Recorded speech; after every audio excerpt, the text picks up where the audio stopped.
City, it's the Wendy Williams Show.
I'm doing okay. Let's get started. It's time for what?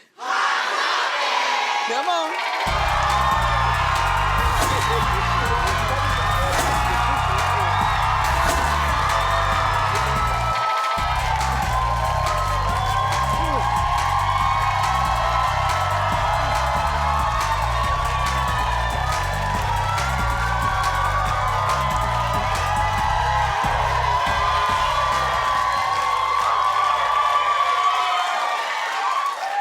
You know, for me, I'm just happy to make it to my perch. Because when those doors open and they're screaming and I know you're watching and I'm all awkward and just Wendy, I'm like, please don't fall down. Please don't pass out. The excitement of doing this show is ridiculous. Anyway, it really is. And what's also ridiculous is the hologram thing. So, no, I've already talked to you about Whitney Houston's family wanting to do that hologram. In the meantime, everybody's dead. So who's getting this money? Pat Houston, who's married to her brother Gary? Like, what are you all doing? Can you just let it rest? You know, and at least with Tupac, that was a one-off. It was a one and done. They never took it on tour because they saw that people were like, eh. Michael Jackson, it was a thought. Yeah, a thought. But they never did it. I feel like maybe at an award show or something. I don't recall it. Right. I hate the hologram thing. Anyway, there are new images of Whitney Houston's hologram. They've been released. And now they asked me, you know, meeting, all right, everyone was throwing everything. Eggs, bacon, orange juice. My office is a mess. But look, I don't know who this is. This is not Whitney Houston. Right? But from a front shot, I see Whitney. Norman doesn't. Nope. Clap if you see Whitney in this one. Yeah.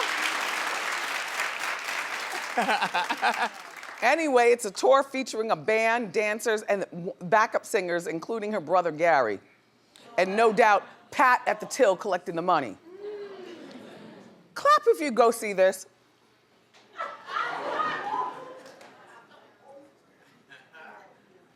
Next case.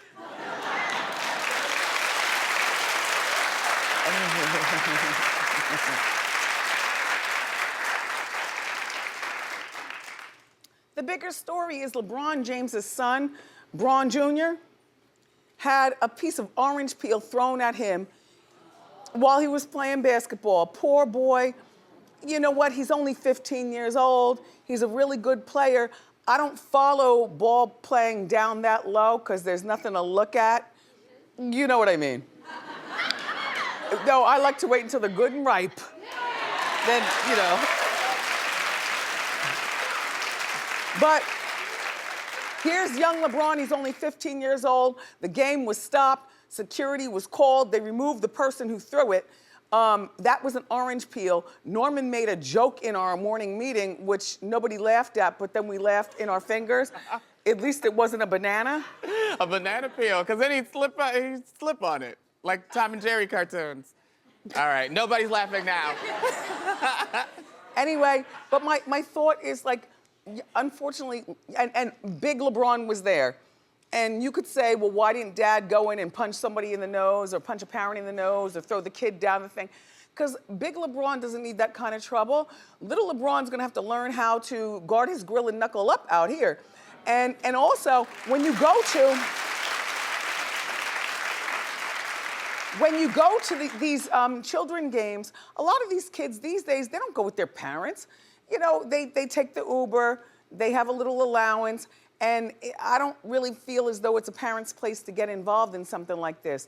Unfortunately, young LeBron is gonna have to deal with this probably for the rest of his life. You know, and it's very, very unfortunate. Now, I don't know whether he's good enough to get in the NBA. I don't follow sports on that level, but some of my Hot Topics people were saying he's good enough to get in the NBA. Well, afterwards, when they got home, big LeBron posted, only push forward and continue to be the great kid, young man, person you are. Well, no, I don't even feel as though this is a public conversation. You know, father and son stick together, keep it all off social media. Big LeBron, I'm sorry this happened to you. Young LeBron, you're adorable. Good luck with your career. And to the young fan who threw that orange peel, good for you for apologizing last night, but I'd still punch you in your face.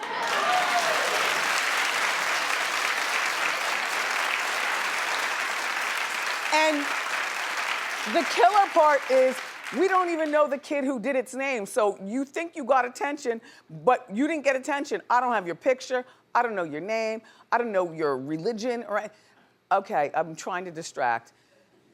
Suzanne? Yeah, what's happening? Bottom row. Bottom row. At the end. In all white. In all white. I saw him. Yup. He looks fabulous. Yeah. Rise. Yeah. Rise. Yes. Yes. Wow. Okay. Wow. Yes. Where are you from? You're from New York? Yeah. Originally Los Angeles, but. Los Angeles. Oh, a whole mic and everything. That's not my mic. That's a stunt mic. Okay, good, because I got like. Okay. Look. Have you been here before? No, first time. Are you having fun so far? Blast. Do you know what's going to happen today? What's gonna happen? Okay. Because you never know. You always say you never know, but behind the scenes. So I'm like, you know. Well, let me tell you what happened behind the scenes today. Marco, take his mic. I need to talk. Suzanne, you know where I'm going with this? I know where you're going. Mm-hmm. And you look great. Honey, I did. Yes.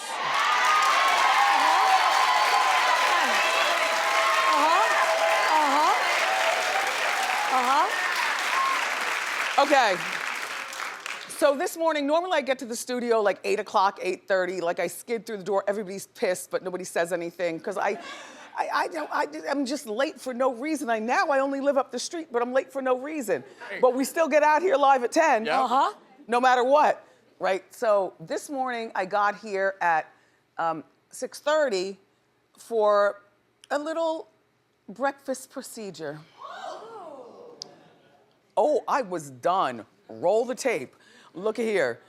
My doctor is here. Yes, honey. Look, she's sharpening my jaw. This is this morning, you guys. Oh, yeah. This morning. She's sharpening my jawline. She's giving me a little cheekbone from the back. She gave me, look, my doctor is in the building right now, and I've been dealing with her for more years than this show is invented, okay? Yeah, because, if you see something, do something. Don't just assume that your skin don't crack, and everybody's doing something. Am I correct, Suzanne? Yeah, and everybody's interested in doing Every staff something. member, men, woman, Oh, yeah. the gay, the straight. I saw a man that I thought would never be interested. People I'm not gonna are- say it. No. but I was shocked. People are lining up.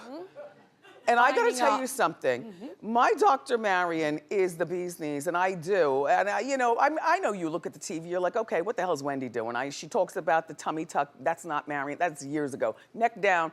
I'm done. A reduction. I'll get it when I'm ready. But right now, I still like them.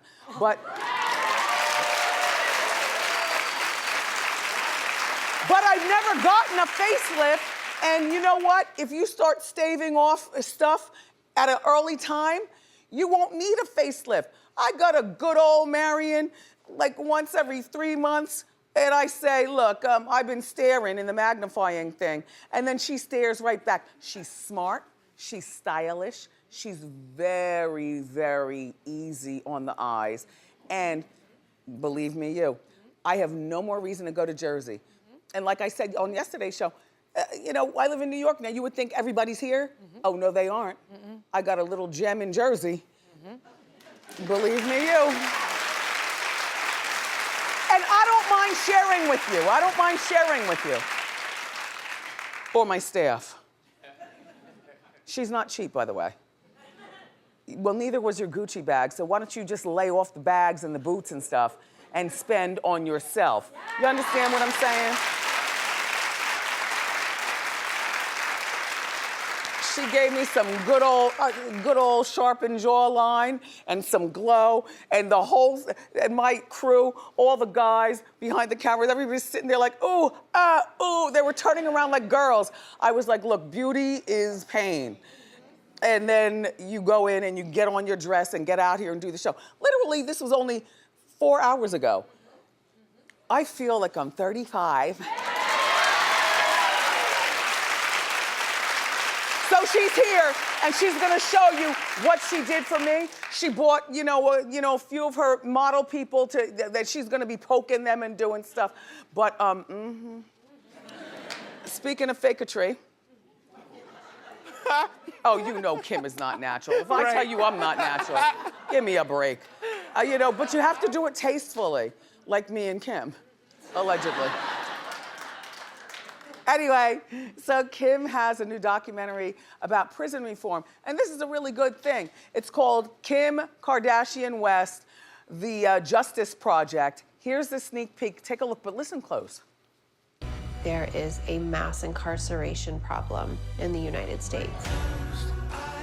I started to get letters hearing the circumstances of their lives. Beginning at the age of 5, I was molested by my mom's husband. My mother murdered my father. I went into this knowing nothing, and then my heart completely opened up. There are so many men and women in prison doing life without parole that should not be doing life at all. Everybody who's been locked up over 20 years. Could you stand up? People deserve a second chance. Yeah. I applaud Kim for this. You know, the mass incarceration is something that we've all known about for a long time. She might be one of the first people of this particular, the younger people's generation, who've brought this up into our eyes. And she seems as though she's going at it aggressively and smart. You know, she's studying for her legal license, but she's also teamed up with legit law firms like Van Jones. And she, the problem is that everybody is not innocent. And so I hope that she's really combing through the good versus the bad. And then when the prisoners get out, like, I don't know how deep Kim goes into this, because it's one thing to get somebody out of prison. It's a whole nother thing for them to not do something to be back in prison by the next week. Like, the ones that you get out, they've got to have family support, and maybe if they were studying for a degree, maybe be able to go right into construction, or they've got to have a leg up, a place to live. You can't get somebody out of prison and they go into a homeless shelter and they have no job. Otherwise, they're gonna be right out there robbing and stealing like that man. Like that man here in New York. Now, it wasn't the mass incarceration, but it was the Rockefeller drug law out in Long Island. 41 years old, they let him out of prison. Everybody in New York, you know the story. They let him out of prison. He robbed 7 Chase banks, right? With a note saying, give me the money with no die. You know, the pack that explodes. And he got away with money. And even when they let him out, he told the let out people as they were undoing him, I can't believe they let me out. Well, that should be the first tip off. 1 week later, the man, Suzanne, do you know the story? I am unfamiliar. He's back in prison. I don't know this one. Yeah, well, please, you don't watch the news. He robbed 7 before they caught up with him. That's horrible. And look, the chump changes he was getting, it was like $1,000 here, 15. You know what, ma'am, you know what I'm talking about. That's my girl right there in the second row with the beautiful, yeah. You know what I'm talking about. You have to be careful. Like, you let people out of prison, but they've got to have something to do with themselves. But Kim Kardashian West, I'm gonna watch this. Good for you, Kim. It's called The Justice Project, and it airs on April 5th on Oxygen.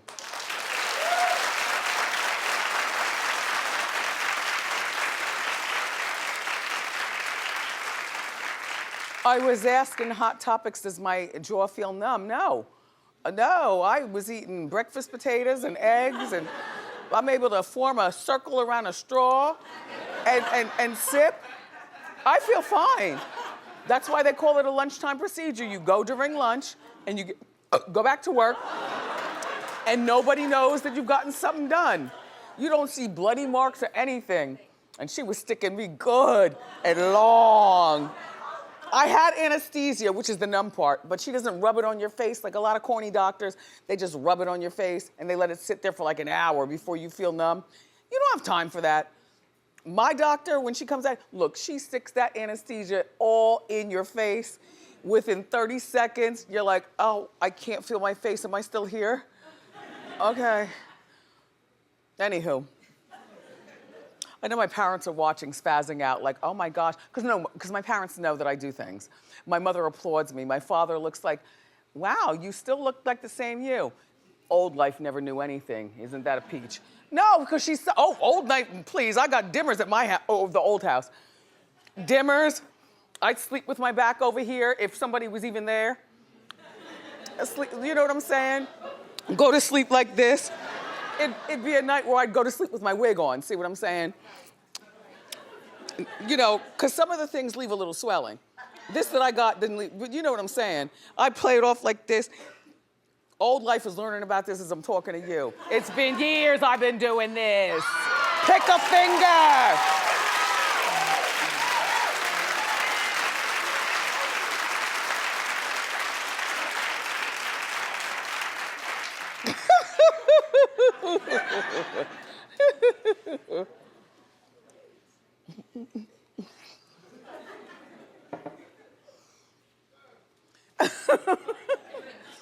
Okay, so 3 people that I really like just had babies. That I like, I said.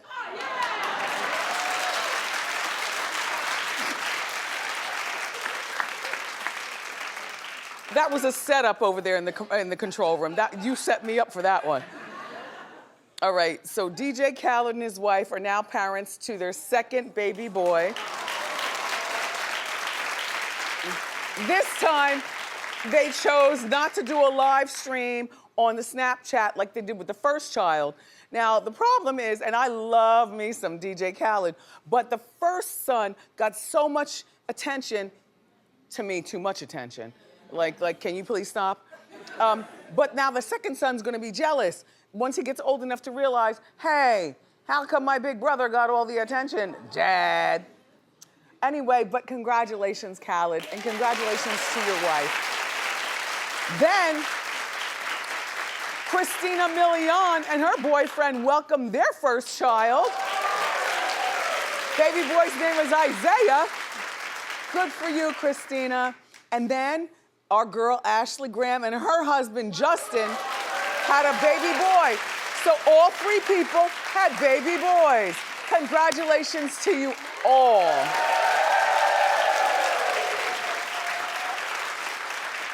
In the meantime, you know, when you have kids, there's always something that you're criticizing yourself about. Like, no parent is a perfect parent. I don't know about you. You know what I'm saying? You go to sleep every night thinking, damn, what did I do? You know, Mike Tyson wants to know why his kids don't date black people. Oh, well, no, this is very interesting. He went on Joe Biden's podcast. Oh, excuse me, T.I.'s podcast. He went on T.I.'s podcast, and here's what Mike had to say. Listen very closely.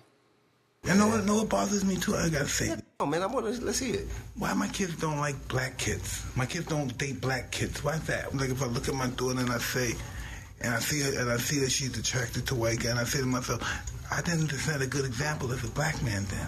I don't think that's it. But that's just my mind goes. Like my mind goes like they must have seen me sometimes when I was vulnerable and said, hey, I don't want to be with no one like that.